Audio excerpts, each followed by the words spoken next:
వికలాంగుల పెన్షన్లు భారీగా తీసేశారు, సదరన్ సర్టిఫికెట్లు పాయింట్ బేసిస్ మీద తీసేశారు. ఇప్పుడు ఆ పోయినటువంటి 3-4 లక్షల్లో 1 లక్ష ఇస్తారు వీళ్ళ పార్టీ అభిమానులకు, కార్యకర్తలకు. ఏంటి వితంతువులకి, ఒంటరి మహిళలకి, ఏ పెన్షన్ అయినా సరే ఏమిస్తారో మనకి తెలియదు. కొత్త పెన్షన్లు ఇస్తామంటున్నారు కదా.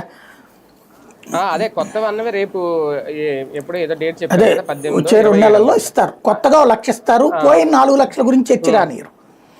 అట్ ద సేమ్ టైం ఇప్పుడు ఈ మహిళలకు ఇస్తానన్న డబ్బులు, ఇది ఒక క్లారిటీ లేదు.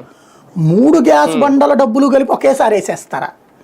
వేస్తే బెటర్. 3,800 అనుకుంటా, 2,500 ఏమో వస్తుంది కదా దగ్గరగా.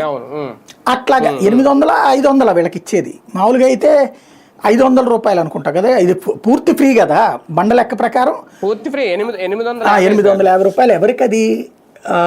వీళ్ళకి వైట్ రేషన్ కార్డు హోల్డర్లకి. వైట్ రేషన్ కార్డు హోల్డర్లకు కూడా అందరికీ కాదు అది, ఓన్లీ దీపం వాళ్ళకి. దీపం వాళ్ళకి 850 రూపాయలు.